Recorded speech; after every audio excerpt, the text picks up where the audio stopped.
Welcome to the Fear and Greed Afternoon Report for Friday the 5th of May 2023. I'm Sean Aylmer. Every afternoon we've got the 5 stories that happened today that you need to know about. Story number 1, the S&P ASX 200 finished the week at 7,220 points, up 0.4% on the day and down 1.2% for the week. Fears over a crisis among US regional banks and a recession in the world's largest economy dictated sentiment today, as it has all week, as did a couple of big bank results. More on those shortly. It's been a really strong week for gold stocks. Investors are worried about the financials and looking for safety, and that's when the gold stocks shine, pardon the pun. Ramelius Mining, Evolution Mining, Newcrest, Gold Road, Northern Star, they all did really well today. Spot gold prices are up around 3% for the week to $2,050 an ounce.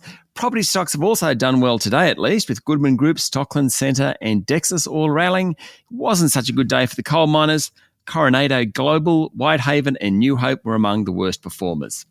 Story number 2, the Reserve Bank released its quarterly economic update today, and the central bank said some further tightening of monetary policy might be needed, depending on how the economy evolves. The Reserve Bank is particularly worried about utility bills and property rental costs. It released new economic forecasts, saying its preferred trim mean inflation reading will be around 6% by the middle of this year and 4% by the end of the year. It thinks economic growth for this calendar year will come in at 1.2%, but then the growth rate will rise to double that level by the middle of 2025. Forecasts and commentary sent the Aussie dollar higher, and it starts the weekend trading around 67.3 US cents.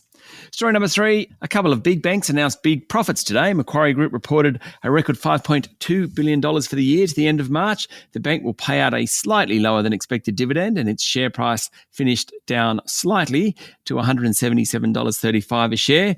Chief Executive Shamara Wickramanayake said she was cautious about the outlook, but the group is ready to capitalise on the right opportunities for growth. And in Melbourne, ANZ boss Shane Elliott reckons competition in retail banking is as intense as it has ever been in Australia and New Zealand.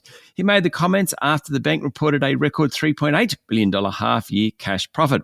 The profit for the half year to the end of March was on expectations, though Australia's fourth largest bank paid a slightly higher than expected dividend. Its share price rose 1.5% today, pretty good performance, to $23.80 a share. Story number 4, the Albanese government will establish a national net zero authority and devote $400 million from its Powering the Regions fund to help workers, communities and investors manage the transition to a low-carbon economy. Unions and business have called for a more coordinated approach to shifting towards renewables, including what it means for individuals, for communities and towns that rely on fossil fuel mining. Prime Minister Anthony Albanese said the authority will have responsibility for promoting the orderly and positive economic transformation associated with achieving net zero emissions. Australia has committed to cutting emissions by 43% on 2005 levels by 2030, on the way to cutting emissions to net zero by 2050.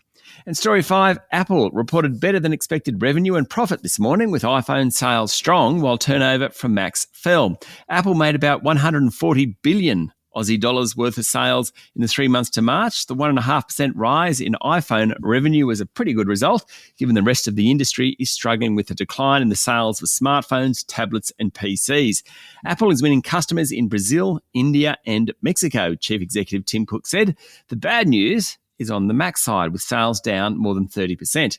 Sales of wearables like AirPods and Apple Watches fell by about 1%. The biggest growth area for the company is its service business, including iCloud and Apple Pay. That's it for the afternoon report for Friday, the 5th of May, 2023. Don't forget to hit follow on the podcast and find Fear and Greed on LinkedIn, Instagram, Twitter and Facebook.